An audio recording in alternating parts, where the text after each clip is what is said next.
जी, चलिए कक्षा का आरंभ करते हैं। आज हमारी योग दर्शन की 22वीं कक्षा है। हम सब लोग मिलकर साथ में स्वाध्याय कर रहे हैं। प्रथम समाधि पाद चल रहा है और इस प्रथम समाधि पाद में हमने पिछली कक्षा तक, जो परसों शनिवार की कक्षा हुई थी, उसमें हमने 7 सूत्रों तक देख लिया था। 7वां सूत्र किस विषय को लेकर था? प्रमाणों को लेकर था। 3 प्रकार के प्रमाण देखे थे: प्रत्यक्ष, अनुमान और आगम। अब उसके बाद एक दूसरी वृत्ति की चर्चा होगी। 5 वृत्तियां बताई थी ना: प्रमाण, विपर्यय, विकल्प, निद्रा और स्मृति। तो उनके अंतर्गत एक दूसरी वृत्ति जो विपर्यय वृत्ति है, आज हम उसकी चर्चा करेंगे। तो देखिए सूत्र क्या है। 8वां सूत्र आप लोग पढ़िए, याद कर लीजिएगा। याद कर लेंगे बहुत अच्छा रहेगा।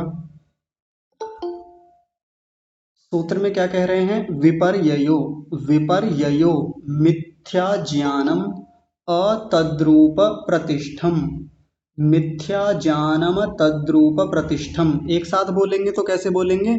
मिथ्या ज्ञानम तद्रूप प्रतिष्ठम। और अलग अलग करेंगे तो देखिए एक एक शब्द को कैसे बोलेंगे। सबसे पहला शब्द है विपर्यय। विपर्यय, जिसको विपर्ययो लिखा हुआ है।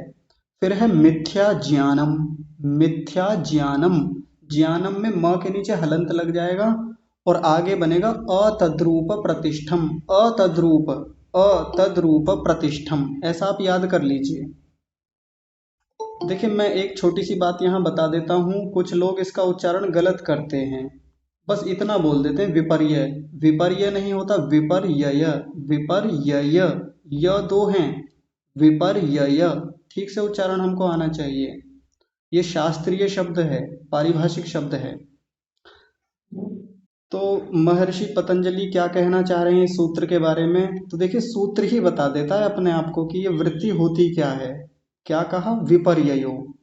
विपर्यय क्या होता है? तो विपर्यय को ही अगले शब्द में खोला। देखिए ऋषियों की शैली बड़ी प्यारी होती है, बहुत अद्भुत तरीके से वो चीजों को खोलते हैं। ये महर्षि दयानंद जी की भी यही शैली है, किसी भी शब्द को खोलने की। तो विपर्यय का मतलब पता है उन्होंने क्या बताया? मिथ्या ज्ञानम। ये जो लिखा हुआ है, विपर्यय का सीधा मतलब होता है मिथ्या ज्ञान।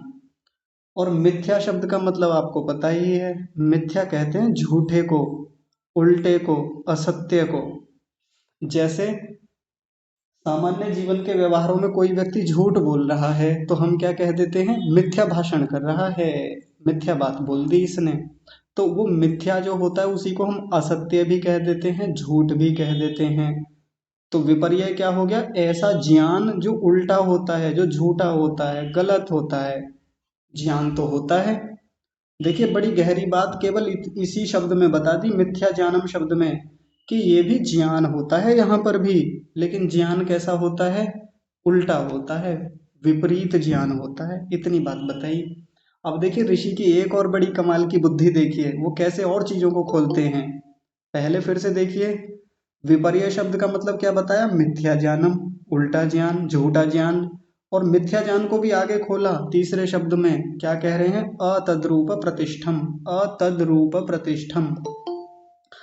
अतद्रूप प्रतिष्ठम शब्द को उल्टा कर लीजिए थोड़ी देर के लिए, तद्रूप बोलेंगे। पहले तद्रूप शब्द का मतलब देखिए, तत् जमा रूप। तत् माने जो वस्तु जैसी है, रूप माने उसका जैसा स्वरूप है, जैसे उसके गुण हैं, कर्म हैं, जैसा उसका स्वभाव है, जैसा वो द्रव्य है। ये तो हो गया तद्रूप प्रतिष्ठम। जैसे मान लीजिए सामने पुस्तक रखी हुई है और उस पुस्तक को जैसा उसका रूप है मैं वैसा ही जान रहा हूँ, ये तो हो गया तद्रूप प्रतिष्ठम। वैसा ही निश्चय हो जाना, ये प्रतिष्ठम कहलाता है, प्रतिष्ठा कहलाती है। पुस्तक जिस रंग की है वैसी ही दिख रही है, वैसा ही जैसा उसका आकार है वैसा ही मुझे पता चल रहा है, वैसा ही ज्ञान हो रहा है। ये तो हो गया तद्रूप प्रतिष्ठम। लेकिन यहाँ शब्द लिखा हुआ है अतद्रूप प्रतिष्ठम। संधि विच्छेद करेंगे ना तो अतद्रूप लिखा हुआ है, कोई ये ना सोचे तद्रूप लिखा हुआ है। देखिए ऐसा मैं लिख देता हूँ, थोड़ा आपको क्लियरिटी हो जाएगी इस बारे में। अ तद, तद को अलग कर लीजिए, रूप प्रतिष्ठम, ऐसा लिखा हुआ है। अतद्रूप प्रतिष्ठम। अब देखिए सामने पुस्तक रखी हुई है, लेकिन वैसी दिख नहीं रही है जैसी रखी हुई है। कई बार आंखों का दोष हो जाता है, आंखें कमजोर हो गई हैं या पुस्तक बहुत दूर रखी हुई है, ऐसा हो जाता है ना। तो अब पुस्तक लाल रंग की है लेकिन दिखने में कोई अलग ही काले रंग की दिख रही है वो हमको, या बहुत अलग ही रंग उसका दिख रहा है। या मान लीजिए पुस्तक बहुत बड़ी है छोटी दिख रही है, तो ये क्या हो गया, ये अतद्रूप प्रतिष्ठम हो गया, ये मिथ्या ज्ञान हो गया पुस्तक के बारे में। लेकिन ज्ञान तो होता है, सब लोग बड़े ध्यान से समझेंगे, और ये भी वृत्ति होती है, ये भी हमारे भीतर तक जाती है, हमारे चित्त तक, और ये आत्मा को बोध होता है इस चीज का भी। भले उल्टा है लेकिन होता है। और एक बड़ी कमाल की बात यह है, उल्टा ज्ञान भी प्रत्यक्ष प्रमाण की आधार पर ही होता है। जैसा हमने प्रत्यक्ष प्रमाण में देखा था ना, इंद्रियों से इंद्रियां उस विषय पर जाके जुड़ेंगी बाहर के किसी विषय पर, और वहां से कोई वृत्ति भीतर तक जाएगी चित्त तक, और चित्त से आत्मा को बोध होता है। ये होता था प्रत्यक्ष प्रमाण से। वहां सत्य भी बोध हो सकता है, असत्य भी हो सकता है। अगर सत्य बोध होता है तो उसको तो प्रत्यक्ष प्रमाण में ही रख लेंगे। लेकिन अगर वो बात झूठी हो जाए, कई बार इंद्रियों से देखने में चीजें गलत भी तो दिख जाती है ना, तो फिर उसको क्या करेंगे, उसको विपर्य वृत्ति के अंतर्गत ले आएंगे। क्योंकि ज्ञान प्राप्त करने की प्रक्रिया तो प्रत्यक्ष प्रमाण से ही होती है, भले ही वो सत्य ज्ञान हो या असत्य ज्ञान हो। तो आइए इस सूत्र को और खोलते हैं। महर्षि व्यास जी इसके बारे में और विस्तार से बता रहे हैं क्या है ये विपर्य वृत्ति, क्या होती है। विपर्य वृत्ति को बताने से पहले एक प्रश्न खड़ा कर दिया उन्होंने, ये प्रश्न है, इसमें यहाँ प्रश्नवाचक चिन्ह तो नहीं लगा, लेकिन ये प्रश्न खड़ा किया उन्होंने। प्रश्न क्या कह रहे हैं, स कस्मान्न प्रमाणम। इसको, ये जो कस्मान्न शब्द दिख रहा है ना, इसको अगर अलग अलग करेंगे तो क्या बनेगा, स कस्मात न प्रमाणम। कस्मात माने क्यों, यानी ये प्रमाण क्यों नहीं है, क्योंकि ज्ञान तो हो रहा है इसमें भी। खुद प्रश्न का किया उन्होंने महर्षि व्यास जी ने, कि जब ज्ञान हो रहा है, एक वृत्ति भीतर तक जा रही है, और ये भी इंद्रियों से ही जा रही है, इंद्रियां किसी विषय पर बाहर लगती हैं और उस वृत्ति को भीतर पहुंचाती हैं, तो फिर इसको प्रमाण क्यों नहीं कह दिया। भाई जैसे पुस्तक वाला मैंने उदाहरण दिया, सामने पुस्तक रखी हुई है और जैसी है वो वैसी दिख नहीं रही, अतद्रूप प्रतिष्ठा हो रही है उसकी, मिथ्या ज्ञान हो रहा है उसके बारे में, लेकिन हो तो इंद्रियों से ही रहा है, इंद्रियों का सन्निकर्ष हो रहा है उस विषय से, साथ में चित्त भी जुड़ा हुआ है। चित्त का आया था ना, चित्त का उपराग होता है, उपरक्त होता है।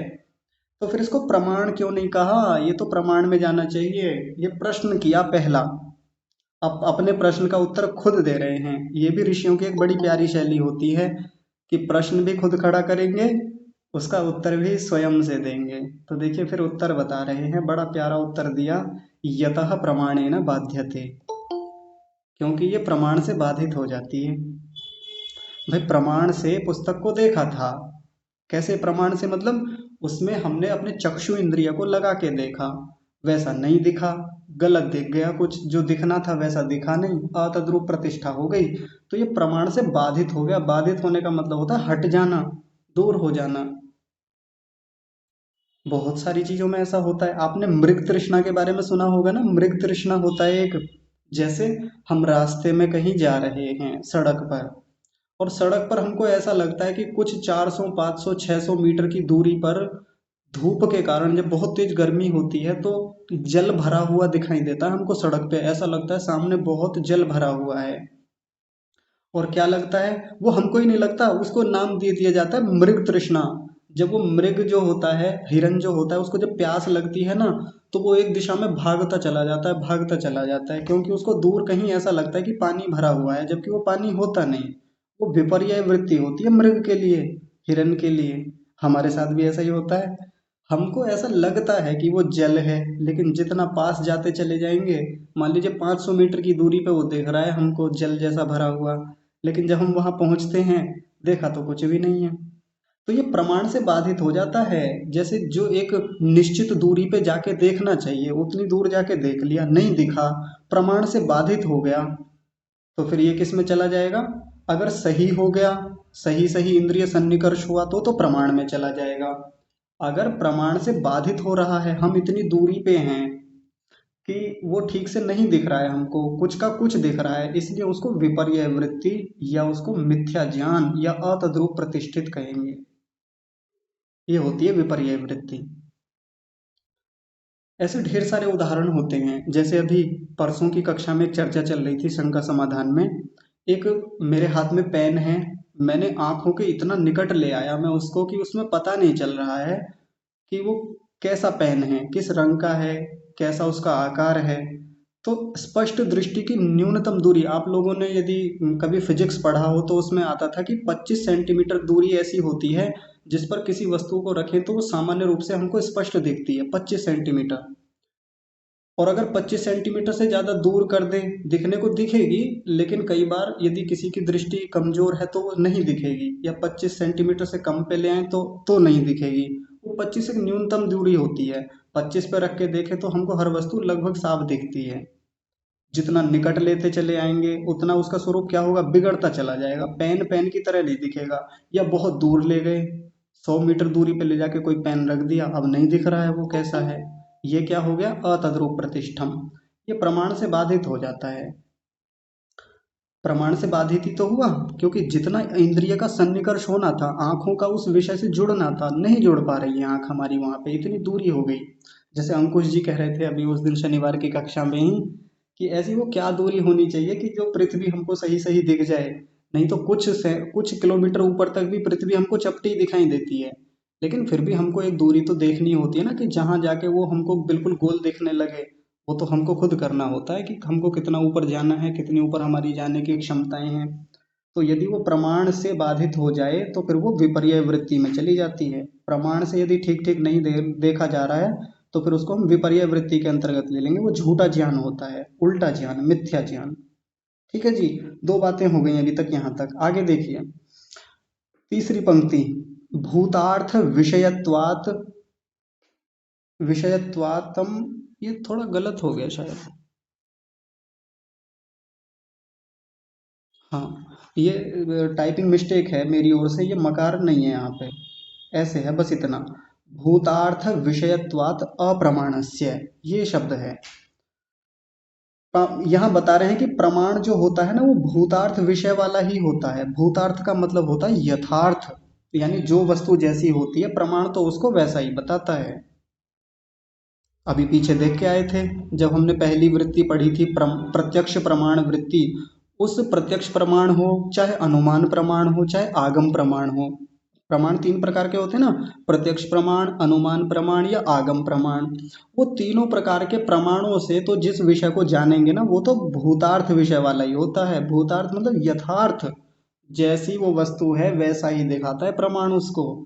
और यदि वो प्रमाण से बाधित हो जाए तो वो कहाँ चला जाएगा, फिर वो इधर चला जाएगा विपर्य वृत्ति में। तो ये तो हमको परिणाम के आधार पर देखना होता है। आगे देखिए, आगे कह रहे हैं तत्र प्रमाणेन बाधनम अप्रमाणस्य दृष्टम। प्रमाण के बाधा होने से अप्रमाण देखा ही जाता है, या अप्रमाण के बाधा होने से प्रमाण देखा जाता है। ये दोनों बातों की ओर संकेत कर रहा है।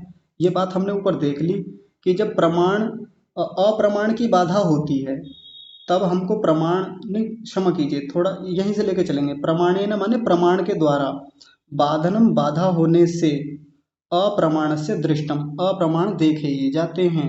जब भी प्रमाण कभी बाधित होगा, यानी इंद्रिय प्रणाली का ठीक से नहीं लगेगी, अनुमान हम ठीक से नहीं कर पा रहे हैं किसी चीज का, या आगम प्रमाण का उपयोग ठीक से नहीं कर पा रहे हैं, उसमें बाधनम बाधा आ रही है, तो अप्रमाण देखा ही जाता है। दृष्टम माने देखा। ऐसा लोक में, संसार में, व्यवहार में खूब देखा जाता है। जैसे मैंने अभी इतने सारे उदाहरण बताए कि जब प्रमाण में बाधा आती है, जब वो मृग तृष्णा वाला जो वो जल जो दूर दिखाई दे रहा है और हमको जल के जैसा दिख रहा है, यदि उसमें बाधा आ जाए, बाधा मतलब वो बाधा ही तो है, प्रमाण की बाधा ही तो है। इंद्रिय ठीक से सन्निकर्ष नहीं हो रहा, इंद्रिय हमारी बहुत दूर है, हमारी आंख उससे बहुत दूर है, इसलिए क्या होता है, अप्रमाण देखा जाता है, अप्रमाणित हो जाता है वो हमारे लिए। देखिए इसका एक उदाहरण और बता रहे हैं, वो जो मैंने उदाहरण बताए उसके अतिरिक्त महर्षि व्यास जी एक बड़ा प्यारा उदाहरण बता रहे हैं, तद्यथा, जैसे कि द्विचंद्र दर्शनम, जैसे दो चंद्रमाओं का दर्शन होता है। अब आप सोचेंगे दो चंद्रमाओं का दर्शन कैसे होता है जी। तो दो चंद्रमाओं का दर्शन कुछ लोगों को होता है। कैसे होता है, तो यदि किसी को कोई आंखों से संबंधित बीमारी हो, रोग हो, उन लोगों को देखता है। कई बार एलोपैथी में कुछ ऐसी दवाइयाँ आती हैं, यदि उनका सेवन अधिक मात्रा में कर लिया जाए, या कुछ साइड इफ़ेक्ट ऐसे होते हैं एलोपैथी दवाइयों के कि सच में एक चीज़ की दो चीज़ें दिखती हैं। जैसे सामने कुर्सी रखी हुई है, अब वो किसी दवाई का साइड इफ़ेक्ट हो गया, या किसी व्यक्ति को समस्या है आँख की, होती है कई बार वो समस्या, कुछ लोगों की दृष्टि कमज़ोर हो जाए या ऐसा हो जाता है, वो रोग होता है, उसको बीमारी कहते हैं। अब ऐसे में सामने कुर्सी रखी हुई है, उस व्यक्ति को दो कुर्सियाँ दिखाई देती हैं, जबकि कुर्सी कितनी है, एक है, दो नहीं है। तो ये जो दो चंद्रमाओं का दर्शन हो रहा है, या दो कुर्सियों का, दो वस्तुओं का, ये क्या होता है, ये विपर्य वृत्ति का ही उदाहरण दे रहे हैं यहाँ पे। ऐसा बहुत लोगों के साथ होता है। अब हमारे साथ नहीं होता वो अलग बात है, या हमारे साथ आज तक नहीं हुआ वो एक अलग बात है, लेकिन ऐसा होता है। जैसे आपने बचपन में कई बार वो खेल हम लोग खेलते थे, आपने भी कभी खेला होगा। कैसे हम ऐसे करते थे, सामने पेन खड़ा करते थे, एक हाथ में पेन ले लिया, ऐसे सामने रख लिया, या कहीं खड़ा कर दिया, किसी चीज़ पे टेबल पे खड़ा कर दिया, और एक आँख को दबाते थे। जैसे एक आँख को एक अंगुली से दबाते थे ना, तो अंगुली से दबाने पे पेन कितने दिखते थे, दो पेन दिखते थे ना। यानी इंद्रिय का जो सन्निकर्ष है, जो प्रमाण सही सही होना चाहिए, जो प्रत्यक्ष होना चाहिए, इंद्रिय का सन्निकर्ष उस विषय के साथ होना चाहिए, वो नहीं हो पाता। और एक पेन की जगह कितने पेन दिखाई देते थे हमको, दो। आप लोग करके देख लीजिए अभी, पेन ना रख के सामने अंगुली रख के देखिए, लगातार या तो उसको निहारे जाएं दोनों आंखों से, या एक आंख बंद करके देखें तो एक एक पेन या एक अंगुली दूसरी तरफ भागता दिखाई देता है ना, एक तो खड़ा हुआ दिखाई देगा, एक दूसरी तरफ भागता दिखाई देगा। तो ऐसे ही दो चंद्रमा दिखते हैं कुछ लोगों को। ये तो हो गया जिनको बीमारी है, जिनको सच में ऐसा रोग है, समस्या है। लेकिन कई बार पीने के बाद भी तो ऐसा होता है, कुछ लोग जो शराब पीने वाले होते हैं, उनके साथ भी ये समस्या होती है। जैसे ही दारू पीते हैं, दारू पीने के बाद में कई बार उनको ऐसा लगता है कि सामने दो आदमी खड़े हुए हैं, एक आदमी नहीं खड़ा हुआ। ये भी क्या है, ये भी प्रमाणेन बाध्यते, ये भी प्रमाण का बाधन है, प्रमाण बाधित होता है, क्योंकि वहां भीतर जाके ऐसा कुछ दोष आ गया है इंद्रिय में, जिसके कारण दो चंद्रमा, दो व्यक्ति दिखते हैं। आगे देखिए, आगे एक और बात बता रहे हैं इसमें, सद विषयेण एक चंद्र दर्शनेन बाध्यता इति। जो वो सद विषय है, सद विषय मतलब सत्य स्वरूप है, किसका, एक चंद्र दर्शन का। यदि एक चंद्र दर्शन कर ले तो फिर वो बाधित हो जाता है। एक चंद्रमा का दर्शन हो जाने पर वो द्विचंद्र दर्शन जो वाला जो मामला है ना, वो बाधित हो जाता है, हट जाता है। कैसे, यदि एक चंद्रमा किसी को दिखा दिया जाए सच में, किसी भी रूप में, सीधा सीधा तो हम नहीं दिखा सकते उस व्यक्ति को, तो वो जो दो चंद्रमा का दर्शन दिखने वाली जो बीमारी है, समस्या है, या जो विपर्य वृत्ति है, फिर वो बाधित हो जाती है, हट जाती है, च्युत हो जाती है। कैसे, उदाहरण से देख लेते हैं। किसी व्यक्ति को रोग है कि एक वस्तु के दो वस्तु दिखती हैं उसको, ऐसी विपर्य वृत्तियां उसको होती रहती हैं। एक पेन सामने खड़ा हुआ है, उसको दो दिख रहे हैं। अब ऐसे में उसको हाथ से पकड़ा के दिखा दिया कि भाई हाथ से पकड़ के देखो, दो नहीं है, एक ही है। अब उसने हाथ टटोल के देखा, आंखों से तो दो दिख रहे हैं, लेकिन हाथों से टटोल टटोल के देखा। हाथों से टटोलने का मतलब क्या होता है, ये भी प्रत्यक्ष करना होता है, क्योंकि हाथ भी क्या है, स्पर्श इंद्रिय है, या हाथ में जो वो त्वचा है वो स्पर्श इंद्रिय है, और वो भी तो प्रत्यक्ष कराती है हमको चीजों का। तो स्पर्श इंद्रिय से जैसे ही प्रत्यक्ष किया, तो वो द्विचंद्र दर्शन या द्विपेन दर्शनम, यानी द्विकलम दर्शनम, जो दो पेनों का, दो कलम का, दो कुर्सियों का, दो पुस्तकों का जो दर्शन होता है, वो बाधित हो जाता है, हट जाता है, ऐसा। इति माने ऐसा। तो यदि इंद्रियों का सन्निकर्ष ठीक से हो जाए, प्रत्यक्ष प्रमाण या अनुमान प्रमाण या आगम प्रमाण या कोई भी प्रमाण ठीक से अपना काम करने लगे, तो फिर उस वो जो हमको जो विपर्य वृत्ति हो रही है वो हट जाती है। अगर वो नहीं है तो फिर वो विपर्य वृत्ति में चला जाएगा। ठीक है, इतनी बात हो गई। आगे देखते हैं, आगे कुछ और बात बता रहे हैं। स अयम पंच पर्वा भवति अविद्या। स अयम, स माने वह, अयम माने यह, यानी यह जो अविद्या है। देखिए अविद्या लिखा हुआ है यहाँ, भवती जमा अविद्या, भवत्यविद्या ऐसा लिखा हुआ है। तो ये जो अविद्या होती है, ये पांच पर्वों वाली होती है। अभी तक तो उसको विपर्यय बोल रहे थे, मिथ्या ज्ञान बोल रहे थे, अतद्रूप प्रतिष्ठित कह रहे थे। अब उसका एक नाम और दे दिया, क्या नाम दिया? अविद्या। इस मिथ्या ज्ञान को अविद्या भी कहा जाता है और ये बड़ी बाधक होती है। अभी देखिए, म्यूट कीजिए, किसी ने अनम्यूट किया। तो ये 5 पर्वों वाली होती है। 5 पर्वों का मतलब क्या है? म्यूट कर लीजिए, बाधा होती है। पर्व का मतलब क्या होता है? पर्व का मतलब होता है पोरे, पोरियां।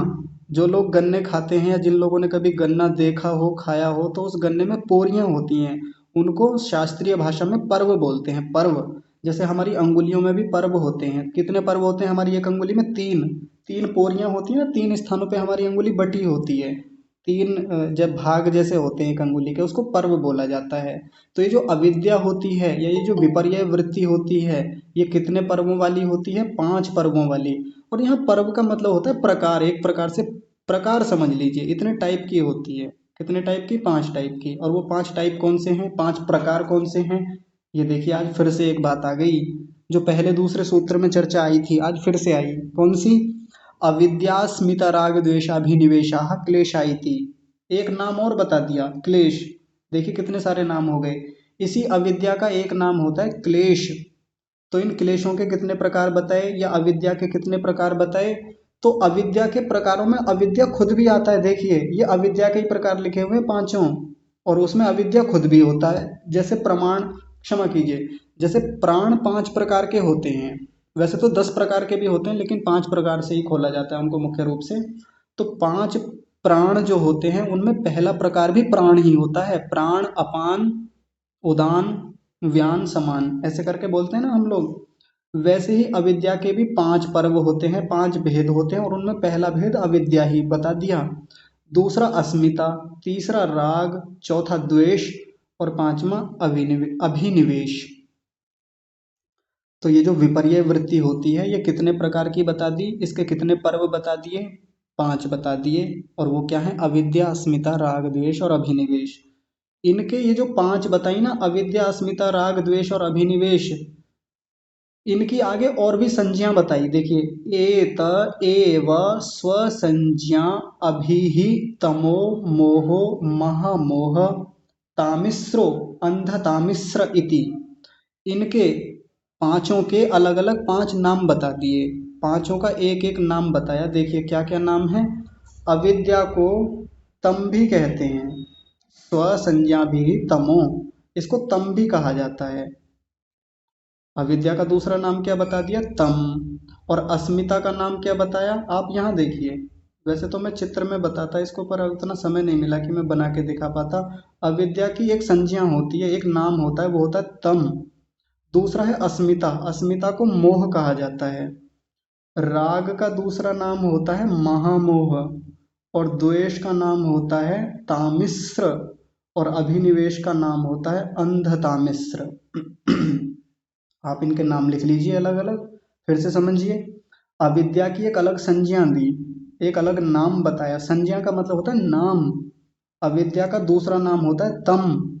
आपने कई जगह पढ़ा होगा, तमसः परस्तात्, आदित्य वर्णम तमसः परस्तात्। जब वंश हमारी कक्षा का आरंभ कराते हैं तो वेद का एक मंत्र बोलते हैं ना, वेदाहमेतम पुरुषम महांतम आदित्य वर्णम तमसः परस्तात्। तो वो तमसः शब्द जो है ना, वो यही वाला तमसः है। तमसः माने अविद्या, कि हे परमात्मा आप इस अविद्या से, तम से रहित हो, दूर हो।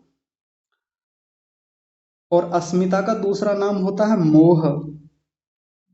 राग का दूसरा नाम होता है महामोह, और द्वेष का नाम होता है तामिश्र, और अभिनिवेश का नाम होता है अंधतामिश्र, अंधतामिश्र, ऐसा। ठीक है जी, ये हो गया। ये तो बस ऐसी जानकारी दी है हम लोगों को, बस एक छोटी सी जानकारी है, इनको खोला नहीं है, इनके बारे में कुछ बताया नहीं है।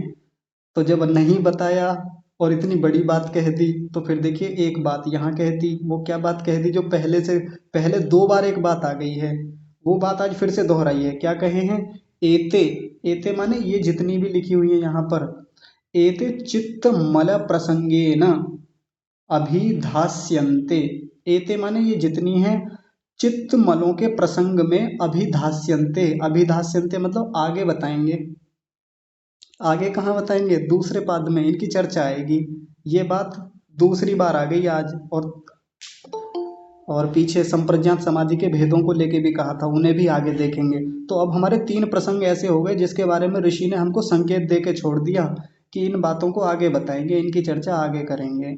तो ये जो तम लिखा हुआ है, मोह लिखा हुआ है, महामोह, तामिश्र और अंधर तामिश्र लिखा हुआ है, या अविद्या, अस्मिता, राग, द्वेष और अभिनिवेश लिखा हुआ है ना, तो आप लोग परेशान मत होइएगा कि ये होते क्या हैं, आगे बताएंगे दूसरे पाद में, जब हमारा दूसरा पाद चलेगा।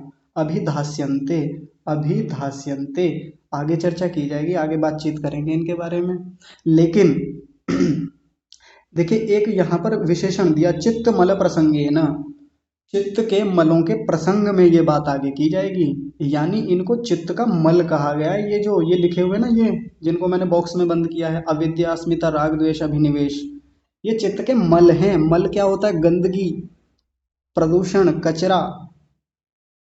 हमारे मन में, हमारे चित्त में ये सब मल भरा हुआ रहता है और हमको पता भी नहीं है। शरीर का मल तो दिख जाता है, शरीर के मल को तो हम जल से साफ कर लेते हैं, है ना, पानी से, साबुन से, शैम्पू से साफ कर लिया, वो दिखता भी है और हटता हुआ भी दिख जाता है कि अरे आज शरीर से कितना मैल छूटा है, मैल हटाया है हमने। लेकिन हमारे मन में जो ये मैल है, ये हमको दिखता नहीं है बाहर से। बाहर से छोड़िए, इतनी आसानी से वैसे भी नहीं दिखता, भीतर जाके भी बहुत गहरी साधना चाहिए, बहुत गहरी एकाग्रता चाहिए, तब ये मल दिखाई देता है। और ये मल योग में बाधक होता है।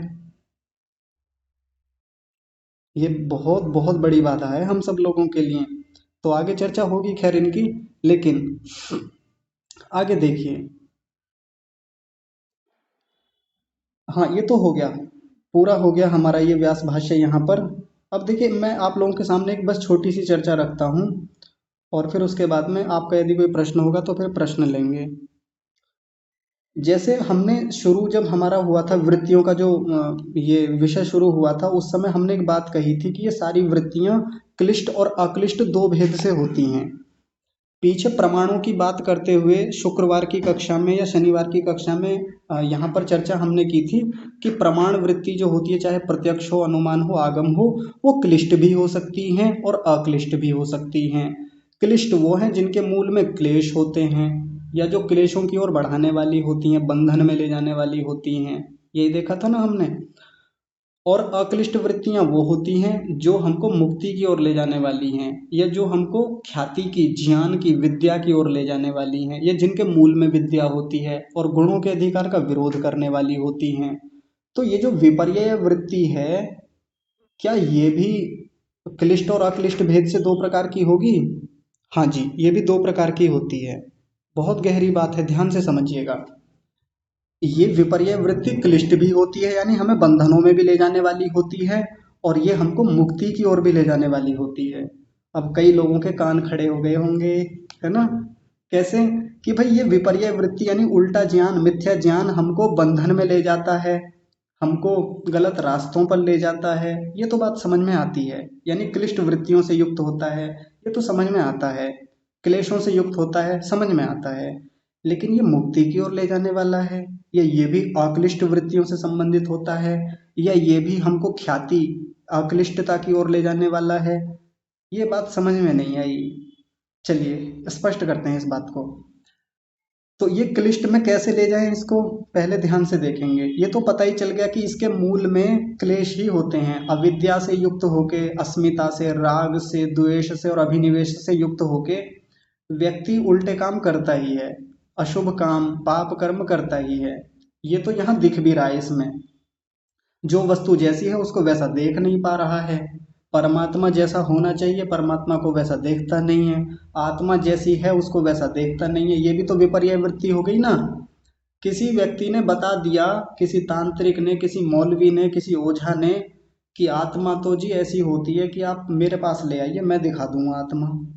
आप मेरे पास ले आइए, किसी के भीतर जितनी भी आत्मा है ना, बोतल में बंद करके मैं दे दूंगा आपको, और ले जाके फिर चौराहे पे दबाना, उसको दबाना, और बस हो जाएगा काम, आपकी समस्याएं दूर हो जाएंगी। विपर्य वृत्ति है, झूठी बात है, अविद्या से युक्त है।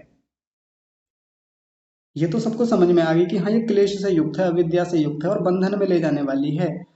जब तक हम आत्मा के सही स्वरूप को नहीं समझेंगे तब तक बंधन में तो रहेंगे ही, तब तक मुक्ति की ओर बढ़ेंगे भी नहीं।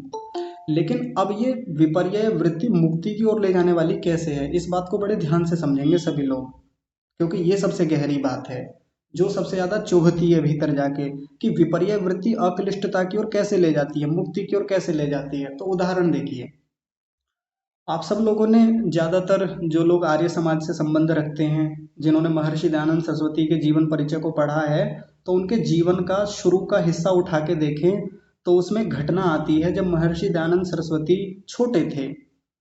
तो उनकी जो छोटी बहन थी, एक बार वो बीमार हो गई, उनके चाचा भी थे, थोड़ा आगे पीछे का मामला था, बीमार हो गए और उनकी आंखों के सामने उनकी मृत्यु हो गई। जैसे ही उनकी मृत्यु हुई, पहली बार किसी को मरते देखा अपनी आंखों के सामने। महात्मा बुद्ध के साथ भी ऐसा ही हुआ था, जीवन भर उनको दूर रखा गया रोगी लोगों से, वृद्ध लोगों से, मृतक लोगों से। जब अचानक से मरे हुए लोगों को देखा, वृद्ध लोगों को देखा, बीमार लोगों को देखा, अचानक से एकदम से झटका लगा जीवन में कि ये क्या हुआ।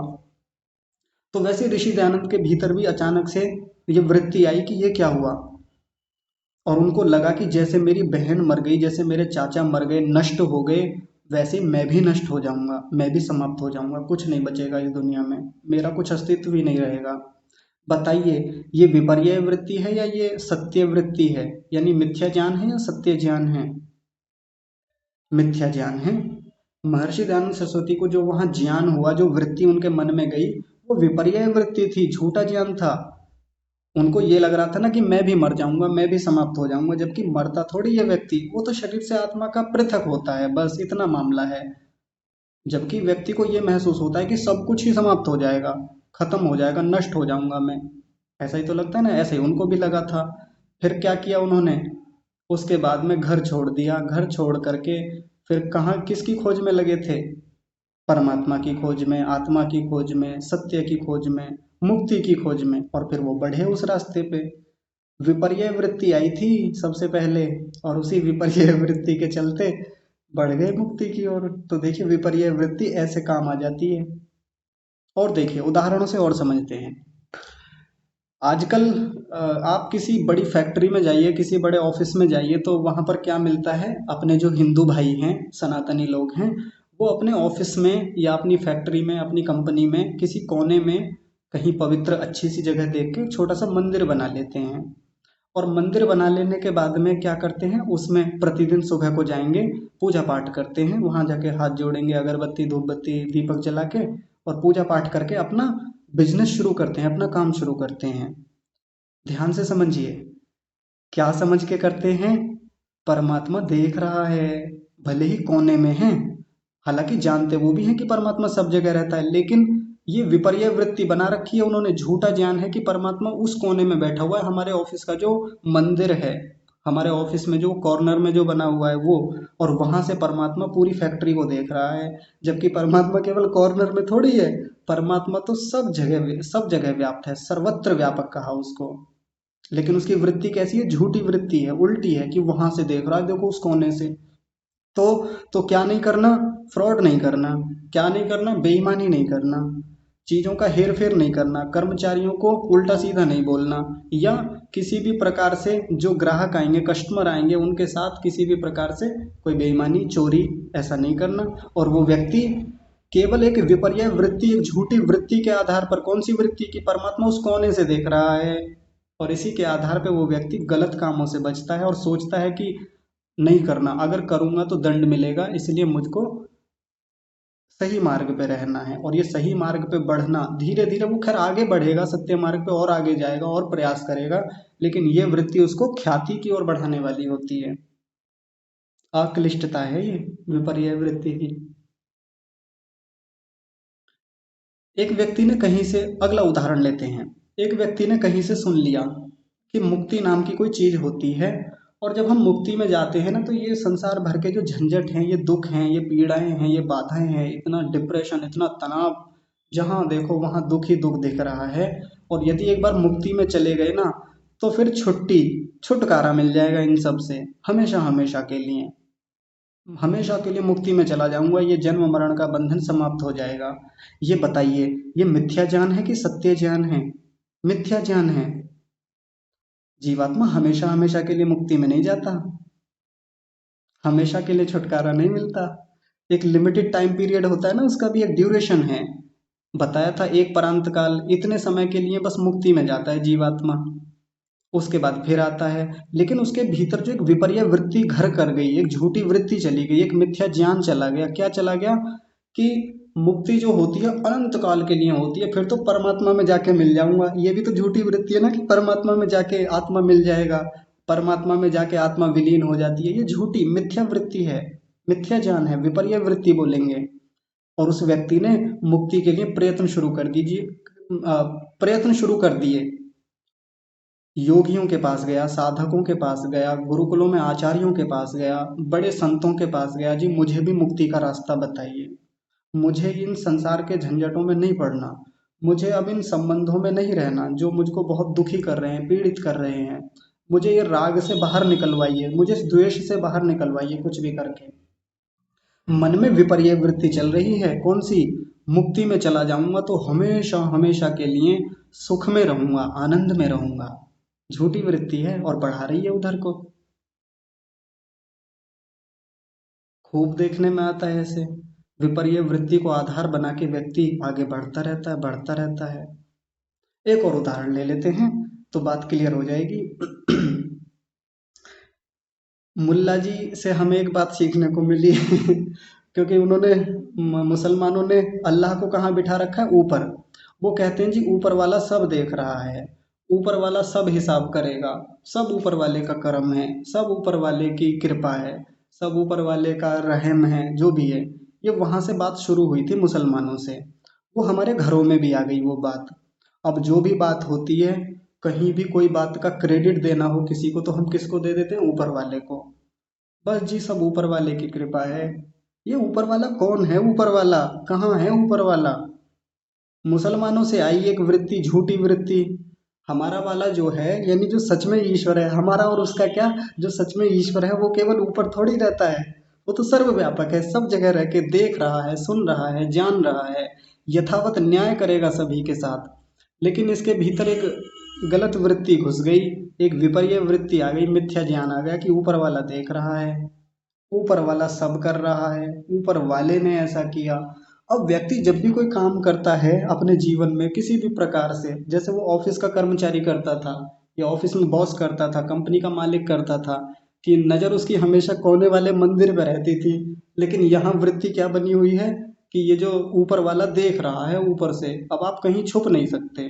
भले ही आप कहीं किसी भी प्रकार से कोई भी गलत काम करें, अपने कमरे में घुस के करें, कहीं किसी एकांत रूप में करें, या कहीं भी, वो तो सब कुछ देख रहा है ऊपर वाला। ये विपर्य वृत्ति होती है।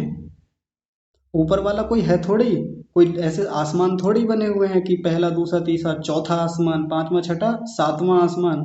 ये चौथे और सातवें आसमान का कंसेप्ट कहाँ से आया? मुसलमानों और ईसाइयों से। तो ऐसा है ही नहीं, विपर्य वृत्ति है।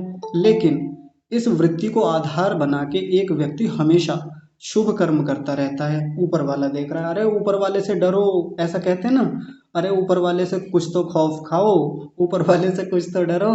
विपर्य वृत्ति है, और व्यक्ति गलत काम करने से बच जाता है। और धीरे धीरे भाई ऊपर वाले का नाम लिया करो। ऊपर वाले का नाम थोड़ी लेना, ईश्वर का नाम लेना है। तो ऊपर वाले का नाम लेना, ऊपर वाले का ध्यान करना, ये विपर्य वृत्ति है। नाम तो ईश्वर का लेना था, ले रहे हैं ऊपर वाले का। राम करेंगे भला, तेरा राम जी करेंगे बेड़ा पार। राम थोड़ी बेड़ा पार करेंगे, राम तो त्रेता युग में थे, वो तो करके चले गए बेड़ा पार उस समय। लेकिन विपर्य वृत्ति है कि राम बेड़ा पार करेंगे, तो व्यक्ति गलत काम करने से बचता है और शुभ कामों के लिए लगा रहता है कि भाई अब अपनी मेहनत करते रहो, राम जी बेड़ा पार कर देंगे। विपर्य वृत्ति है, झूठी वृत्ति है। लेकिन फिर भी व्यक्ति उस वृत्ति को आधार बना के शुभ कर्मों में लगा रहता है, ख्याति की ओर बढ़ता है और सोचता है कि जीवन का कल्याण हो जाएगा, राम जी एक न एक दिन भला कर ही देंगे हमारा। तो ऐसे बहुत सारे विषय हैं, बहुत सारी चीजें हैं जो विपर्य वृत्ति से संबंधित हैं, और जो हमें मुक्ति की ओर, अक्लिष्टता की ओर बढ़ाने वाली हैं। आप लोग विचार कीजिए, व्यास भाष्य पर एक बार फिर से दृष्टि दौड़ाइएगा, कैसे ये प्रमाण से बाधित होने पर विपर्य वृत्ति बनती है और हमारे जीवन में कैसे कैसे इसके बहुत सारे उदाहरण देखने में आते हैं। तो विपर्य वृत्ति का जो ये प्रसंग है आज यही पूरा होता है। कल की कक्षा में हम फिर से आएंगे और 9वां सूत्र जो है कौन सा है, प्रमाण विपर्य विकल्प विकल्प वृत्ति को लेकर हम कल चर्चा करेंगे।